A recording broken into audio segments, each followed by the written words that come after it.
আর শ্রোতা মণ্ডলী বাপ ভাইয়েরা, ওরে আমার মা বোনেরা, একটিবার কান করে শুনেলেন।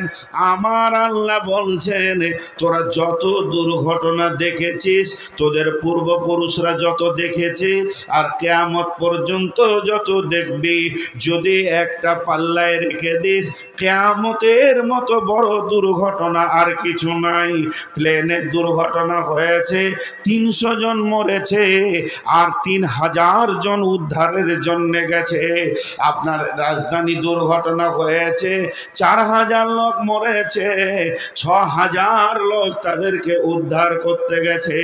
টাইটানিক ডুবেছে, 12000 লোক মরেছে, তো 12000 লোক তাদের উদ্ধার কাজে লেগে আছে। কিন্তু সেই দিনটা এমন দিন, লা তাজিরু বিজরা উখরা, কেউ কাউকে দেখবে না রে।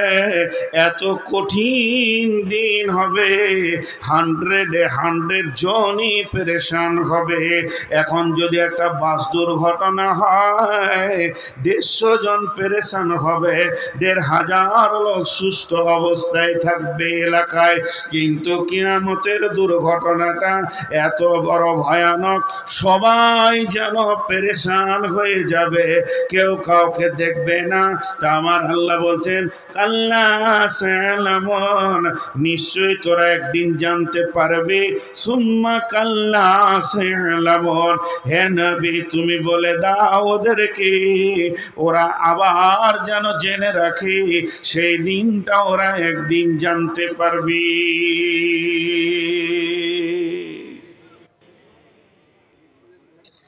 আমি 2 মিনিট 5 মিনিট যাই বক্তব্য রাখলাম, খালি টেনশন, খালি টেনশন। জি, আমাদের কোনো আলোচনা চক্র নাই এইখানে। আপনাদের এলাকায় সব থেকে বেশি চাষ হয় কোন ফসলটা? ধান, পাট। পাটের মন কত? গত ছিল 8000, এবার 3, 3.5, 4 কুইন্টাল। 4000 টাকা কুইন্টাল। যদি রাতে ফেসবুকে বেরিয়ে যায় যে পাটের 1500 টাকা কুইন্টাল, সব টেনশন, মুখ শুকিয়ে যাবে। হাগো চাচা চা খাবে না? ভালো লাগছে না, টেনশন। আর যদি ফেসবুকে দেয়া হয় রাজ্য সরকার বলেছে পাটের কুইন্টাল হবে 10,000 টাকা, ছেলেকে বলবে জিলাপি আনরে বাপ, জিলাপি খা। কারণ আনন্দ। পার্থিব লাভ লসে আমাদের দিলে সঙ্গে সঙ্গে জোয়ার ভাটা হয়, কিন্তু আখেরাতটা আমাদের নাই। 0,0,0,0,0। জাহান্নামের খবর সারা রাত দিল, টেনশন নেই, আর জান্নাতের খবর সারা রাত দিল, লোভ নেই। পার্থিবতে লোভ আছে, টেনশন আছে। কিন্তু দেখেন রসুলের সাহাবী, তারা মসজিদে নববীতে বসে ফিস ফিস করে গল্প করছে। হাদিসটা অনেক লম্বা, আমি গোটা হাদিসটা বলবো না, খালি শুরুর লাইনটায়। ওটা হুযাইফা ইবনে উসাইদিল গিফারি হাদিসটা বর্ণনা করছেন, বুখারী মুসলিমের হাদিস। তো গল্প করছেন, আল্লাহ নবী হুজরা থেকে দেখে নিলেন যে ওরা কি যেন মসজিদে বসে বসে ফিস ফিস ফিস ফিস করছে। মুখ শুকিয়ে গিয়েছে, ঠোঁট শুকিয়ে গিয়েছে, আর চোখ ছলছল হয়ে গেছে, মুখ লাল হয়ে গেছে। একটা মানুষ ভীত সন্ত্রস্ত হলে যে অবস্থা হয়, সকলের ওই অবস্থা। ফাআতলা নবী সাল্লাল্লাহু আলাইহি ওয়াসাল্লাম, বিশ্বনবী 1 পা 2 পা করে তাদের কাছে গিয়ে পৌঁছালেন। এবার নবীজি বললেন, মা তাজকুরুনা, এ হুযাইফা, ওরে আমার সাহাবীরা, তোমরা কি চিন্তা করছো? কোন বিষয়ে আলোচনা করছো?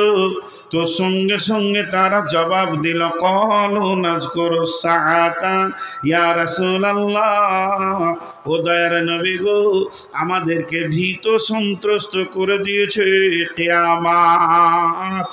তার মানে কিয়ামতটা তাদের কাছে এত গভীর বিষয়বস্তু ছিল যে কিয়ামতের চিন্তা করতে করতে তারা ভীত সন্ত্রস্ত হয়ে গেছে।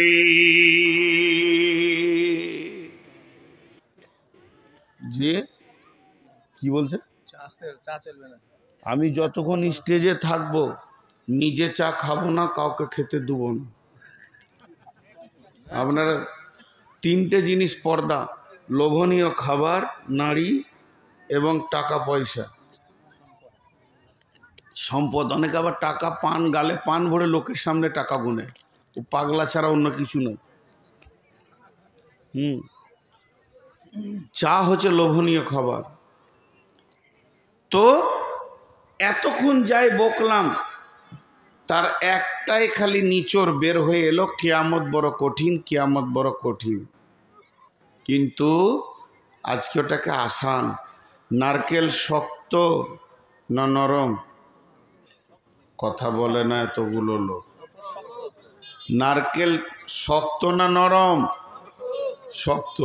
কিন্তু যদি ফাটানো যায়, কি মজার জিনিস ভরা আছে, আছে না ভাই? হ্যাঁ, দেখেন যতগুলি লোক বসে আছে, যদি বলা হয় যে 5টা ফুলের নাম বলেন, প্রথমে কোন ফুলের নামটা নেবে মানুষ চট করে? গোলাপ। কিন্তু থাকে কাঁটার মাঝে। গোলাপের জীবনটা কাঁটার মাঝে। তো ভালো মানুষদের জীবনটা কাঁটার মাঝেই হয়। বিশ্বনবীরও ওইভাবে হয়েছে। চারিদিকে বিদ্রোহ, উপহাস, কষ্ট। এর জন্য আল্লাহ কোরআনে বলেছে, ওয়ালাম ইয়াখশা ইল্লাল্লাহ, দিনের কাজ করতে গিয়ে আল্লাহ ছাড়া কাউকে ভয় করিও না, তাহলে পারবে করতে। তো সেই কঠিন কিয়ামত, সেই দিন কেউ কারো হবে না। তবে ওই কিয়ামতের দিনে 4খানা জিনিস থাকবে অতি নিয়ামত। কিয়ামতের দিনে থাকবে, এটা জান্নাতে যাওয়ার আগে। জি, এর জন্যই বলেছি টেনশন করবেন না, হতাশ হবেন না। নাম্বার 1, বিসমিল্লাহির রহমানির রহিম। يوم ترى المؤمنين والمؤمنات يسعى نورهم بين أيديهم وبأيمانهم بشراكم اليوم جنات تجري من تحتها الأنهار خالدين فيها وذلك هو الفوز العظيم। খুব মনোযোগ। কিয়ামতের দিনে টেনশন ফ্রি করতে শুরু করলাম এবার। এতক্ষণ যা দেখালাম ঘেরে ঘুরে পালাতে পারবে না, কিন্তু টেনশন, তার ভিতরেও মজার জিনিস আল্লাহ ভরে রেখেছেন। এত স্বাদ, এত স্বাদ। জি, কিয়ামতের দিনে 4খানা জিনিস আছে। তাছাড়া সেই দিনটা আনন্দের দিন। কে বললে কিয়ামত টেনশনের দিন? কিয়ামত টেনশনের দিন হচ্ছে কাফের, মুশরিক, মুনাফিক, বেঈমানের জন্যে। ইমানদারের জন্য কেন টেনশন হবে? জি, তার মধ্যে 1 নম্বর দিয়ে ধরেছি। প্রথম কিয়ামতের মাঠে প্রয়োজন কি? প্রথম প্রয়োজন কি? প্রথম প্রয়োজন কি? আমাদের একটা কথা আছে, কোনো জিনিসের দাম দর হয়ে গেলে অ্যাডভান্স করে, অগ্রিম। আল্লাহ কিন্তু অ্যাডভান্স। আল্লাহ কোনো সময় পেছনে নেই। প্রত্যেকটি কাজে দেখার উপকরণ, আমার মাথা থেকে পা পর্যন্ত, হাত, পা, চোখ, কান, নাক, দাঁত, জিভ, কলিজা, ফ্যাপসা যাই আছে, যে পার্টসটা দিয়ে দেখি সেটার নাম কি? সবাই কথা বলে না? চোখ। তা দেখবো কোথা দুনিয়াটাকে? তাহলে সূর্য না থাকলে দেখা যাবে? তাহলে আল্লাহ আগে চোখ দিয়েছে না আগে সূর্য দিয়েছে? বলেন। আগে চোখ হলো, আমরা আল্লাহকে দরখাস্ত দিলাম যে দেখতে পেয়েছি না, সূর্য দাও। জি না, রব্বুল আলামিন অ্যাডভান্স। উনি জানেন আমার গোলামেরা দেখবে, এর জন্য উনি আঁধার পৃথিবীতে ও আগতাশা লাইলাহা ও আখরাদা দুহাহা ওয়াল্লাইলি ইযা ইয়াগশা আল্লাহ তাবারাক ওয়া তাআলা গোটা পৃথিবীটাকে কালো চাদর দিয়ে ঢেকে দিলেন, আঁধার, তার ভিতরে আলোকে টেনে বের করে আমাদের দেখার ব্যবস্থা করে দিলেন।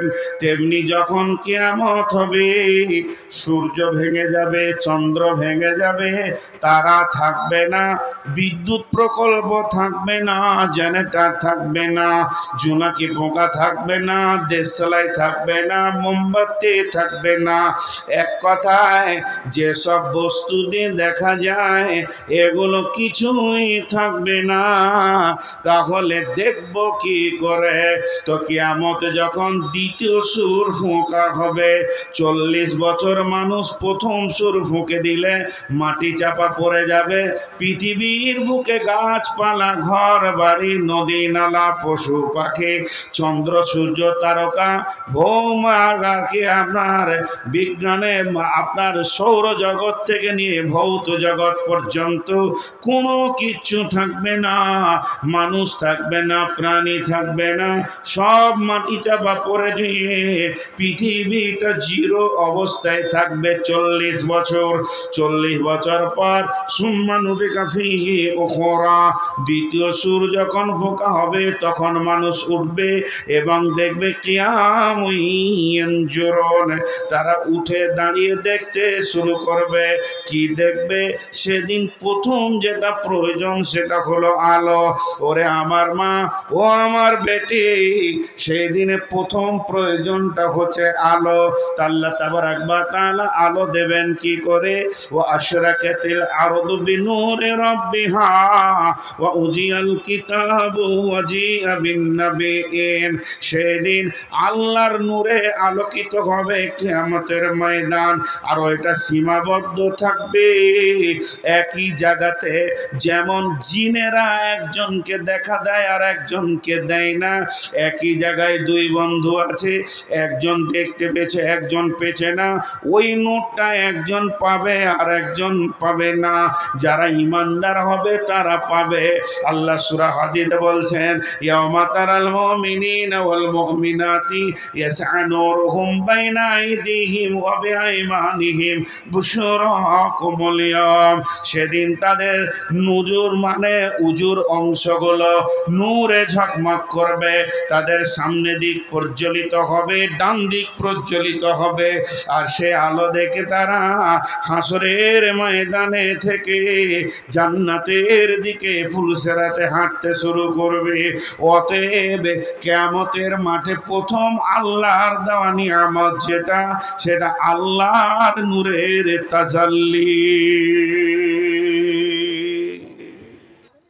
যে সিঁড়িটা যে কোম্পানি তৈরি করেছে, পাশে একটা যেন মেডিকেল রাখে, হসপিটাল, কোন দিন ঠ্যাং ভাঙবে এরকম করেছে, আবার পাতি দিয়ে দিয়েছে, সারাক করে দিয়ে পাটা মট করে ভেঙে যাবে। জি ভাই, আপনাদের বিরক্ত লাগছে নাকি? টেনশন নাই কিয়ামতের মাঠে? বলেন ইনশাআল্লাহ। আল্লাহ আমাদেরকে পার করবেন ইনশাআল্লাহ। গুনাহ করলাম তো কি হলো, তারই তো বান্দা নাকি? শিরক খালি করিয়েন না, গুনাহ করলাম তা কি হলো, তারই তো বান্দা, সে পার করবেন না তো কে করে? জান্নাত কি গরু ছাগলে লেগে করেছে নাকি? জান্নাত তো আমাদেরই। অতএব টেনশন করবেন না, আজকে টেনশন মুক্ত বয়ান চলবে। তো সেই নূর উজু, জি, হযরতে আবু হুরায়রা আর হযরতে উমর দুজন কেমন, দাঁতের পাশে জিভ যেমন, একজন খুব কড়া একজন খুব নরম, বুঝতে পেরেছেন? দাঁতের পাশে জিভ যেমন, আবু হুরায়রা আর উমর ওই রকম। আবু হুরায়রা উজু করছে, যে এই পর্যন্ত কোরআনে আছে, ওয়াইদিয়াকুম ইলাল মারাফিক, মারাফিক এই পর্যন্ত, কোন এই পর্যন্ত। তো আবু হুরায়রা এরকম টানছে, এইগুলোতে লাগাইছে। জি, কোনো কথা বলায় নাই। উমর এখানে ধরেছে, ওই কোরআন বেশি বুঝিস কিন্তু নরম, বলছে ছাড় ভাই, ওঠ, ছাড়। তুই উজু কতটা পানি টানছিস? ওই ঘাড় ধরেই নিয়ে যেছে রসুলের কাছে, হাত ধরে লয়। রসুল বলছে আরে ওর ঘাটটা ছাড়ো। বলছি দারুণ বেয়াদব, কোরআনের বাইরেও বেশি বুঝে নাকি? ইয়া রাসূলুল্লাহ উজু কতটা? ইয়া আইয়ুহাল্লাযীনা আমানু ইযা কুমতুম ইলাস সালাতি ফাগসিলু উজুহাকুম ওয়া আইদিয়াকুম ইলাল মারাফিক। আবু হুরায়রা কতটা তুমি ধুছিলে? উমর বলছে এই পর্যন্ত টানছে। ঘাটটা ছাড়, ঘাটটা। ইন্নামাল আমালু বিন্নিয়াত। কোরআন কি বলেছে? এই পর্যন্ত টানছে কেন? তাহলে কোরআনের বাইরে চলে গেছে না। নবীজি বলেন আবু হুরায়রা তুমি তোমার নিয়তটা বলো। আবু হুরায়রা নরম মানুষ, ধীরে ধীরে বলছেন ইয়া রাসূলুল্লাহ, ইয়া হাবিবাল্লাহ, আল্লাহর কালাম পাকের উপরে আমার 100-তে 100 বিশ্বাস আছে। উজুর জায়গায় পর্যন্ত আমার উজুর নিয়ত মারাফিক পর্যন্ত থাকে। তবে আপনি বলেছেন উজুর পানি যত দূর যাবে নূরে ঝকমক করবে, এর জন্য আমি পানিটা একটু বেশি করে লাগাইছি, যাতে করে কিয়ামতের মাঠে আমার এগুলো যেন ঝকমক করে। নবীজি বলেন উমর রে, হলো ও তো উজুর নিয়তে বলছে না, বরং ওটা নূরে যেন ঝকমক করে।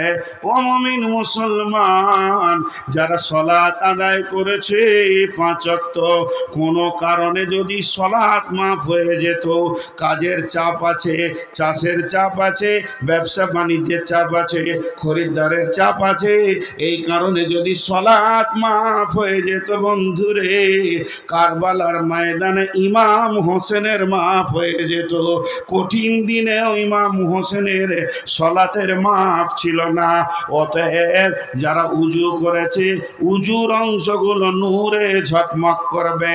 এবার বেঈমানদের নেগেটিভটা শুনেলেন, ইয়াউমা ইয়াকুলুল মুনাফিকুনা ওয়াল মুনাফিকাতু লিল্লাযীনা আমানু জুরনা নাকতাবিস মিন নূরিক কিলা ইরজিউ ওয়ারাআকুম ফালতামিসু নূরা ফাজুরিবা বাইনাহুম বিসুরিল লাহু বাবুন বাতিনুহু ফীহি রাহমাতুন ওয়া জাহিরুহু মিন কিবালিহিল আযাব।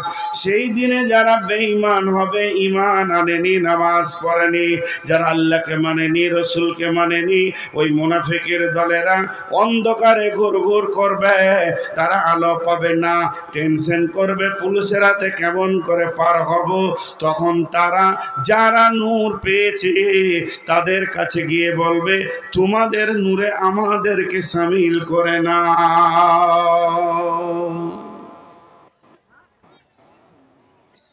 এটা এখান থেকে অফ করে দিলাম, নাহলে শুধু আল্লাহর নূরের কথা বলতে গেলে জালসাটা আজকে শেষ, বাকি 3টার বলা যাবে না। ছোট্ট করে খালি একটা কথা আপনাদেরকে বলবো, এখানে আমভাবে সকলের খাওয়ার ব্যবস্থা করা হয়েছে না, আলহামদুলিল্লাহ। কুপন নেই দাও, একটা উদাহরণ দিই, বেশিরভাগ মুর্শিদাবাদ মালদাতে আছে 50 টাকার টিকিট, 100 টাকার টিকিট, ওটা মাদ্রাসারই কাজে লাগাই ওরা, এবং শ্রোতারাও ওইটা আনন্দিত। খাবারটা যা দেয় 50 টাকার, কিন্তু 150 টাকার টিকিট, মানে এটা আনন্দিত যে টাকাটা মাদ্রাসাতেই ঢুকে যায়, বড় ধরনের একটা আসে। তো আপনি এখানে ঢুকছেন ওই গেটে, তখনই হেড বলেন আপনার হাতে টিকিট দিয়ে দিয়েছে, খাওয়ারের ঘোষণাটা বাকি আছে, এখন রাত 10টার পর হবে। টিকিটটা পেয়েছেন সন্ধ্যে 6টায়, আর খাওয়ারের ঘোষণা কখন হবে? রাত 10টায়। তার মানে ওকে বুঝিয়ে নিতে হবে যে আমার এক থালা আছি। যে টিকিট পেয়েছে সে কি বুঝিয়ে নিল যে আমার এক প্লেট আছি। এ কথাটা বুঝতে অসুবিধা হচ্ছে আপনাদের? ঘোষণা বাদ থাক। এবার আর একটা আয়াত বলছি, দেখেন, বিসমিল্লাহির রহমানির রহিম।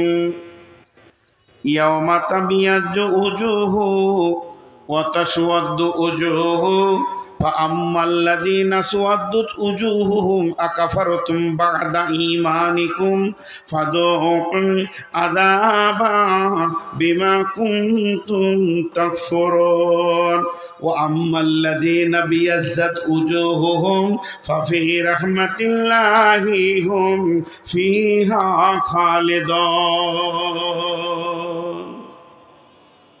ও আমার মায়ের দল বেটির দল হে আমার বন্ধু আয়াতটা অনেক লম্বা অনেক চওড়া একটা উদাহরণেই আয়াতটা আমি ঢুকিয়ে দিলাম যখন মানুষ কিয়ামতের মাঠে দল দল উঠবে যার হাতে নূর লেগে যাবে তাকে বুঝে নিতে হবে হিসাব যখনই শুরু হোক না কেন আমি জান্নাত পেয়ে গেছি কোরআন বলছে ফাফি রাহমাতিল্লাহি হুম ফিহা খালিদুন তুমি আল্লাহর রহমতের গণ্ডিতে আওতায় চলে এসেছো আর যে লোকটার আর ওই নূরটা পেল না আলোটা পেল না হিসাব কতক্ষণ পর শুরু হবে সেটা দেখার দরকার নাই তুমি বুঝে নাও তোমার জান্নাত যাওয়া গেল না